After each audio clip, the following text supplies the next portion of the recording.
Bonjour à tous et bienvenue pour cette nouvelle vidéo où dans un premier temps vous allez me voir faire mon jardin parce que ça y est, le printemps est là. Et en fin de vidéo, comme j'étais toute seule, je me suis fait une petite recette que j'adore énormément de Corée. C'est un bibimbap light certes parce qu'il me manquait beaucoup d'ingrédients, mais c'est quand même un bibimbap. Enfin voilà. Donc je suis allée à Lidl, j'ai été chercher une hortensia, d'ailleurs elle a déjà fané, j'ai pas compris pourquoi, et d'autres petites plantes. Bon, je ne sais pas encore où je vais les mettre, mais voilà. Donc je voulais vous montrer le forsythia, il a trop bien fleuri, il est trop beau, j'adore cette couleur. Après il devient vert, c'est dommage, mais bon c'est comme ça. J'ai aussi des jonquilles qui sont sorties de terre, donc elles ont du mal à fleurir, d'autres sont déjà en fleurs. Et c'est la première année, depuis le début qu'on habite ici, que j'ai des tulipes. Ça fait 4 ans qu'elles sont en terre et c'est la première année qu'elles sortent. Et le framboisier aussi s'est mis à fleurir. Donc c'est cool, je suis contente, le printemps est quand même là, même si le soleil, bon, il joue à cache-cache, mais le printemps est quand même là. Et bien sûr, je vous montre Embo qui ne s'est pas restée sans moi, elle est obligée de pleurer si je suis pas avec elle. Donc ce jour-là, j'ai attaqué ma pelouse, je peux vous dire que j'ai galéré vu qu'elle était vraiment haute.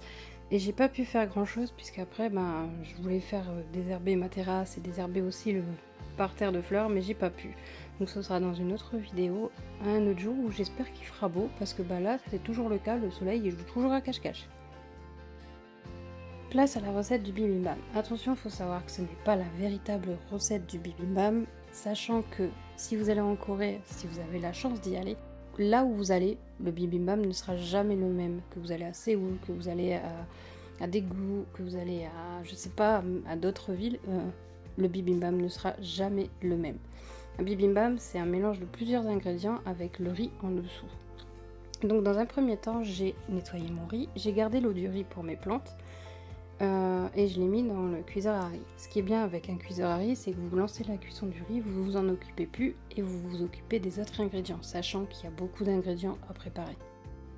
Vous aurez besoin de carottes, de courgettes, si vous aimez la courgette, des épinards, d'oignons que je n'ai pas mis, de champignons. Alors moi j'ai mis ce que j'avais, c'est-à-dire j'ai mis des épinards et des carottes et c'est tout. J'avais plus de courgettes, je pensais encore en avoir dans mon congélateur, mais non, j'en ai plus et j'ai oublié de mettre des oignons et des champignons.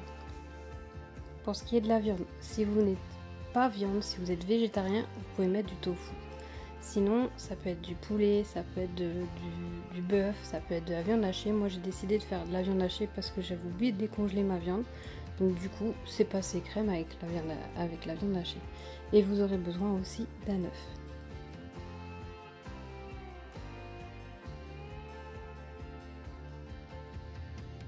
Sachez qu'il faut utiliser toujours la même poêle, ça vous évitera d'avoir énormément de vaisselle parce que vous allez voir, il y a beaucoup d'ingrédients et encore, je vous dis, il m'en manquait des ingrédients. Donc du coup, j'ai pas beaucoup mis d'ingrédients, mais quand même. Donc dans un premier temps, j'ai préparé mes épinards. J'aurais dû peut-être les faire en dernier parce que c'est ce qui salit le plus la poêle. Mais bon, soit, c'est pas bien grave. Moi, je prends des épinards surgelés. Vous pouvez prendre des épinards frais, ça marche aussi. Comme moi, je prends les carottes et tout ça surgelés, mais c'est parce que au moins j'ai tout ce qu'il faut dans mon congélateur.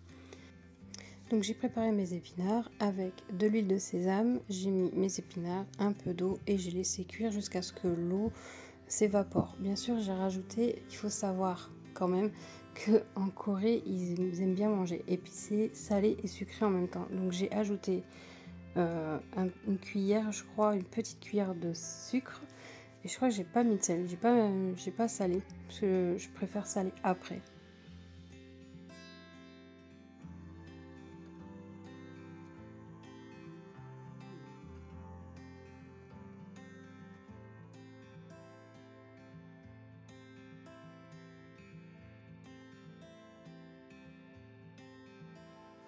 Donc une fois que les épinards sont cuits, vous les mettez de côté, vous les mettez dans une assiette de côté et vous n'y touchez plus. Et vous passez à la suite, c'est-à-dire à l'ingrédient suivant. Donc je passe aux carottes que je vais cuire à feu doux. Je rajoute pas de sucre parce que les carottes sont déjà sucrées et une fois qu'elles sont cuites, tout comme les épinards, je vais les mettre de côté et passer à l'ingrédient suivant.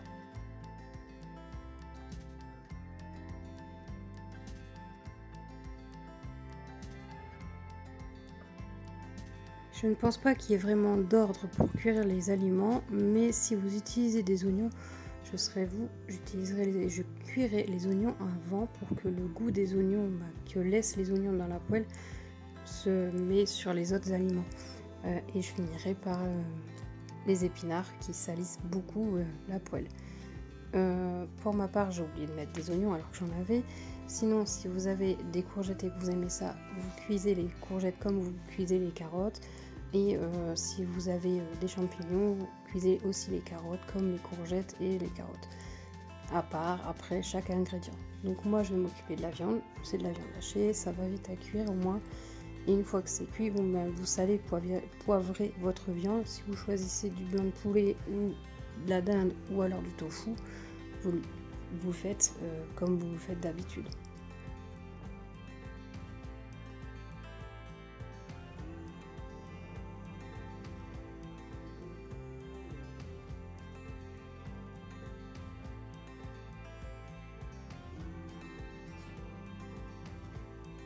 Donc, pour ma part, comme j'aime bien quand c'est épicé, salé, sucré, enfin toutes les saveurs, j'ai utilisé du piment fort.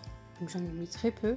D'habitude je mets une grosse cuillère à café et c'est trop piquant. Là j'en ai mis vraiment peu et en fait j'aurais dû en mettre un peu plus parce que j'ai limite pas senti que c'était piquant.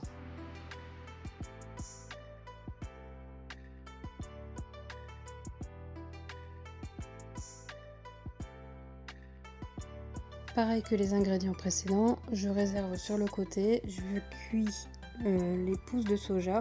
Vous n'êtes pas obligé d'en mettre si vous n'aimez pas. Moi j'en ai mis parce que j'avais pas beaucoup d'ingrédients et du coup je trouvais que le bibimbap était un peu pauvre en saveur. Mais à vous de voir. Après le bibimbap, vous mettez ce que vous voulez. Si vous voulez mettre autre chose comme légumes, vous mettez autre chose. Mais moi je mets en fonction de mes envies, en fonction de ce que j'ai.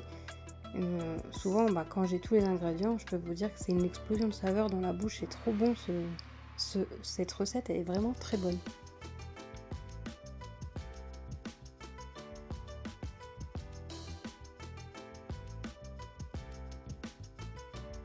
On arrive bientôt à la fin, le riz est prêt, je vais sortir un grand bol. Alors un grand bol ou un petit saladier, ça dépend ce que vous avez, ou alors vous mangez ça dans une assiette creuse, parce que ça se mange normalement dans un bol pour pouvoir tout mélanger comme une salade en fait.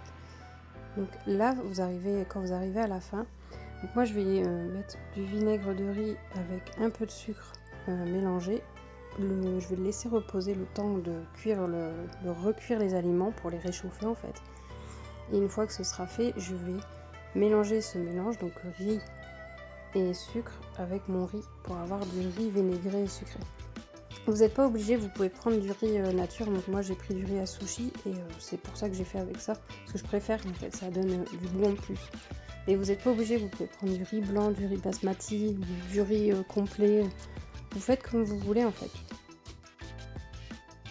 Donc une fois tous les ingrédients prêts, je vais mettre tout dans la poêle, donc vous n'êtes pas obligé, mais moi c'est parce que je préfère avoir les ingrédients chauds, donc du coup je vais tout remettre, mais bien séparé pour éviter que tout se mélange. J'ai juste le temps de réchauffer et pendant ce temps-là, je vais préparer mon riz, servir mon riz dans le bol, le mélanger et ensuite, une fois que ce sera fait, je n'aurai plus qu'à mettre mes ingrédients par-dessus avec mon œuf à la poêle et à terminer par la dégustation.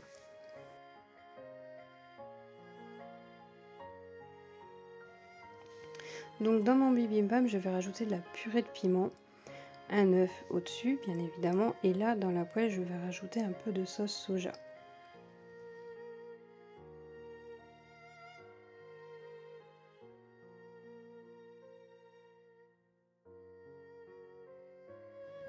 Donc j'utilise un saladier ou un grand bol, je l'ai acheté à Action l'année dernière il me semble, et c'est juste suffisant au niveau de la qualité, de la quantité.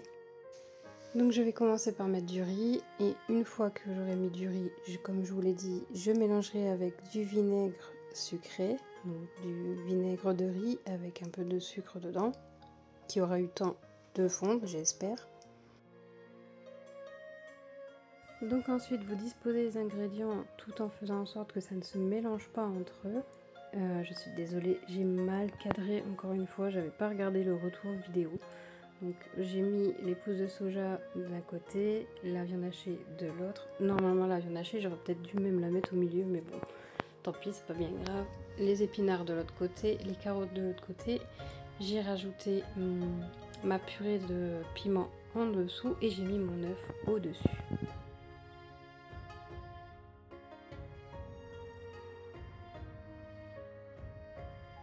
Donc comme vous pouvez le voir, tous les ingrédients sont au-dessus du riz, ça recouvre le riz.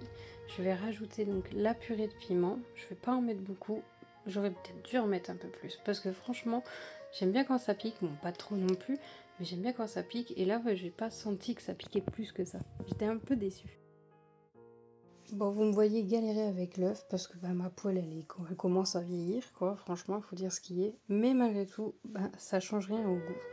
Donc voilà, cette vidéo est terminée, j'espère que vous allez essayer la recette et j'espère que vous me direz ce que vous en avez pensé. Moi je vous fais des gros bisous et je vous dis à la semaine prochaine, surtout n'hésitez pas à liker, à partager et à commenter. Bisous et à la semaine prochaine.